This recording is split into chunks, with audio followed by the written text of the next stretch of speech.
Hi there. We are Landlord Gurus, and we've got another video coming to you today. So today we're going to talk about one of the issues and one of the types of phone calls that landlords probably dreads the most, and that would be flooding or water intrusion. Eli's just gone through this, and so we had in Seattle here, a pretty cold spell, a fairly unusual cold spell a while back, and Eli had some pipes burst in one of his units, and it was happening all over the city, actually. There were people whose pipes were bursting left and right. So, I'll just turn it over to Eli and let him tell his story and some of the trials and tribulations and lessons learned.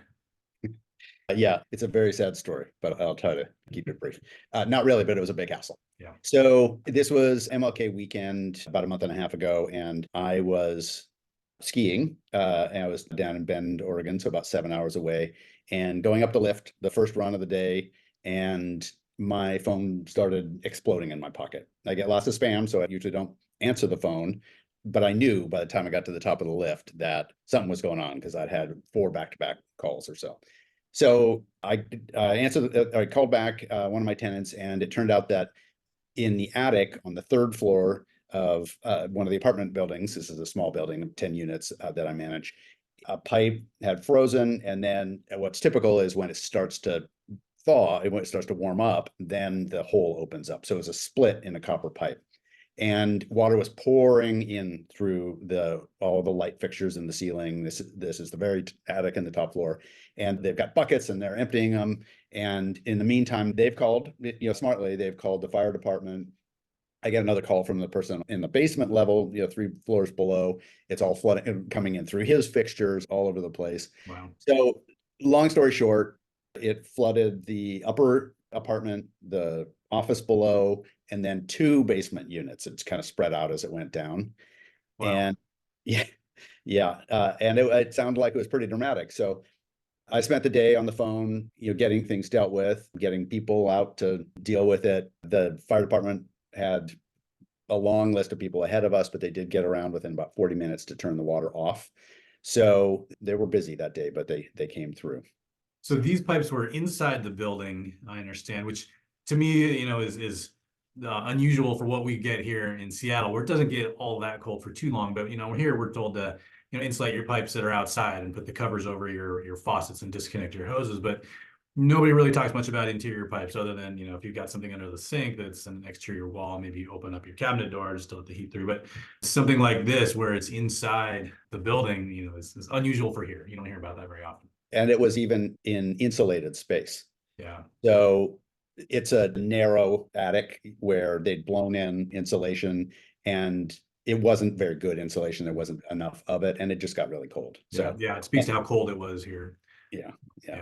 So I learned several lessons, which I'll share with you through this whole thing. So first of all, and this goes for the entire prospect of managing rental property, is have a handy person that you trust who is really proactive and will work with you. So I'm very lucky to have somebody like that. And they were out the next morning to repair the pipe and get water restored. So that I was very fortunate. Lots of people were around the city were waiting on plumbers for days or even weeks. So but was the water off at the entire building at the street, the entire building? Yeah. So nobody had any water, and that lasted overnight. People can use bottled water, and that type of thing for that long, but you got to have water, or else you need to relocate people. Yeah. So next lesson, and I've learned this a couple times. I've actually had gas leaks in the building. So the first thing to do is to call the authorities.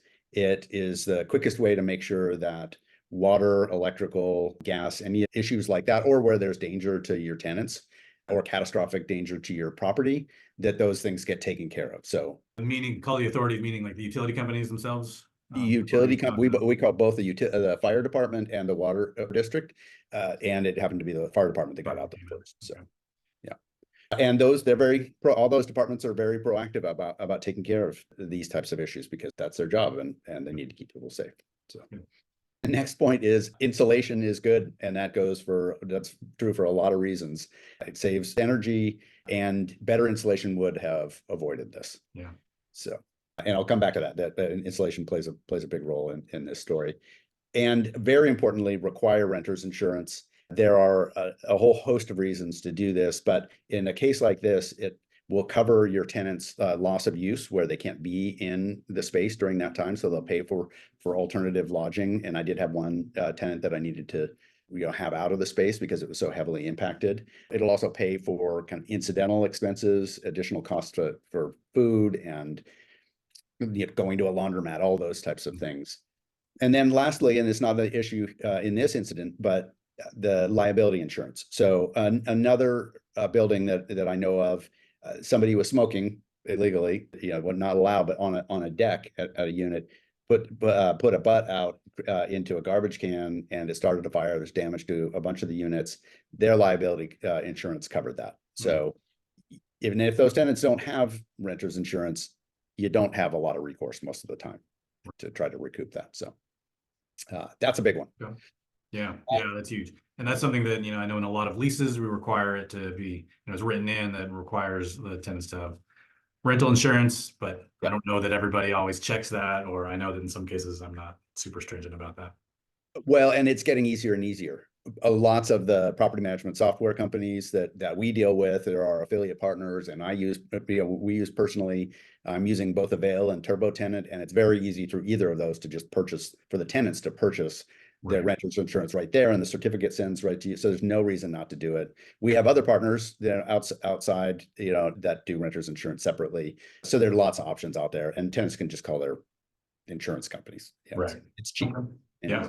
So, and then last on my list of lessons is to deal quickly, compassionately with your tenants, offer help, even if it's not financial. I did put up a couple of tenants for a couple of days each, just out of goodwill. And you're not required to do that, but this is the type of thing where you want to maintain good relationships. And while it wasn't my fault, I am in the business of providing housing, and I want to be generous and helpful when I can. Yeah, no, that's a good point. I mean, it is devastating to them. It impacts both of you, obviously, but it's their housing, it's where they live, it's where their stuff is. That's very disruptive. And that was the first thing that people were concerned about. Is like, I don't want disruption. Yeah. Unfortunately, we had some. But, right. Yeah. And then I had some lessons on cleanup. So first thing, you got to mop up the water. A shop vac is good to have around just to get the bulk of it up. Excuse me. And then immediately set up fans and dehumidifiers. And you can rent all this stuff. I actually, over the years, have accumulated a couple of each, and I got them into the space immediately. And it makes a huge difference in terms of drying out materials, drying out space. So that's really an imperative. A good moisture meter is a good thing to have around, where you can tell what the moisture level in drywall is. Some of them will read through the drywall. Some of them have little probes, or both. So I had one, and it was good to have. And then the big lesson is just bite the bullet and get things dry. So I was very nervous about mold and the impact that it could possibly have on my tenants. And in doing so, I called a whole bunch of remediation companies, thinking I've got to get the right people out to do this job. In hindsight, what I really needed to do was to get everything that was wet out. And then, if there was any doubt about whether or not it was going to dry quickly, I needed to get the materials out. So cutting any drywall away, anything where there's insulation, you really just have to get it out of there, because it'll hold the water and it will create mold and rot over time. And that includes carpet as well, if you have carpet in your units, right? Yeah, often you can set up a floor fan underneath carpet to blow underneath so that it dries out. I've done that before in basement units where there was flood. I now have moved towards using tile in places like that, just because it's much easier to clean up. Definitely. So I didn't think about it enough, but mold takes time to develop. So if things get wet right now, mold takes at least a couple of days to start developing. So if I get everything dry immediately, then that's really not an issue. Of course, always err on the safe side where there could be issues of mold, because when you have your tenants living there, that can be a big health issue. So always take precautions, bring in experts if at all in doubt. But mold doesn't happen immediately.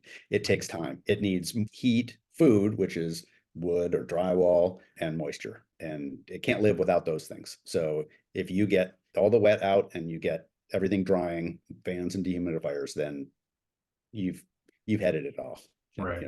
So So when you're saying it took you a few days to try and evaluate your options, and what you're saying is maybe just, instead of taking that time to just act immediately. And That's what I do. yeah, yep. That's what I would do. Yeah. Yeah. And that did take me at least about a week, I think, to get a remediation company in there. And I was lucky. Hmm. People were waiting weeks. I got an opening that was lucky. But that was a week or a little bit more before anybody got in there. And by that time, mold had developed behind baseboards, that type of thing. Anywhere water's trapped, it gets Right. started. So, Got it. yeah. Yeah, so don't delay. If they come back and say it's going to be a week before we can get out, you got to take the matters into your own hands. A caveat just being if in doubt, if you can't tell, that whether things are safe, and then you have to have I believe that somebody who will really vouch for and be responsible for things being done correctly. But Right.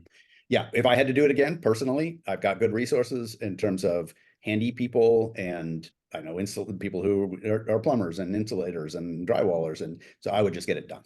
Yeah. So having used a remediation company, I have some thoughts about that. The company I worked with was great, but essentially it was a demolition company. They came in, they did have a very high quality moisture meter, so they were able to see everything that was wet ahead of time. But then they cut the drywall out and they pulled the insulation out where it was wet, and they set up fans and dehumidifiers. So it's really that simple. And in this case, it was, at least. And then if there is mold, they can treat for it. And that's also not really complicated to do, but I don't think I'm qualified to give you authoritative, advice on that. In some cases, a bleach solution is enough, but if it's there, you may need an expert. They will also, in theory, contain the spaces where there could be mold, so the spores don't spread.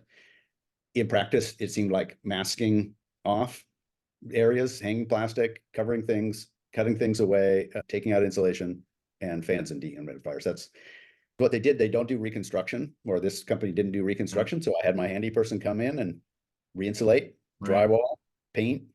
And I wouldn't want the remediation company to do that because they're $100+ an hour versus, 50 or even that's a lot, but they're much more expensive. So Right. Got it. Okay. So they come in, they do their thing, but then they leave you with big holes in the walls. pretty much. Yeah.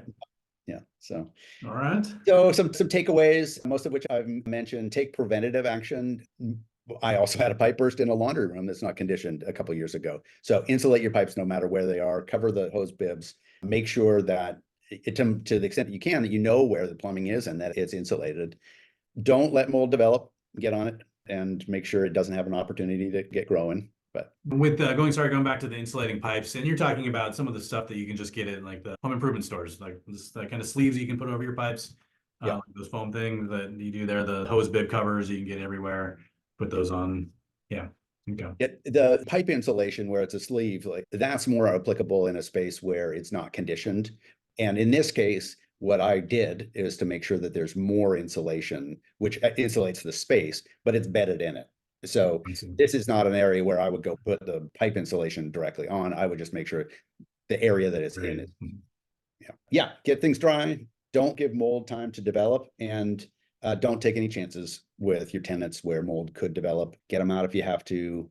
Get experts if you have to, and play it safe. So. Yeah. All good points. Well, yeah, it sounds like quite a event, quite a nightmare of events, but it sounds like you're able to learn some things, and it sounds like that everyone's back in their units. Your units are all buttoned back up, and Pretty well. Still a few more things, trim, paint, that type of thing, a month later, but it's all fine. Everybody's back in, and it's bygones. So quite the experience for us Northwesterners, where it doesn't freeze that much, although, who knows, maybe it becomes like this more and more years. But, and then I'm sure you Midwesterners out there probably deal with this all the time and are experts at it. But yeah, send us your tips in the comments here. exactly, please do. And yeah, please like and subscribe to the video down below. And yeah, check us out. Check out our channel on YouTube, and we'll see you again next time. Come back and see us. Thanks. Thanks, everyone.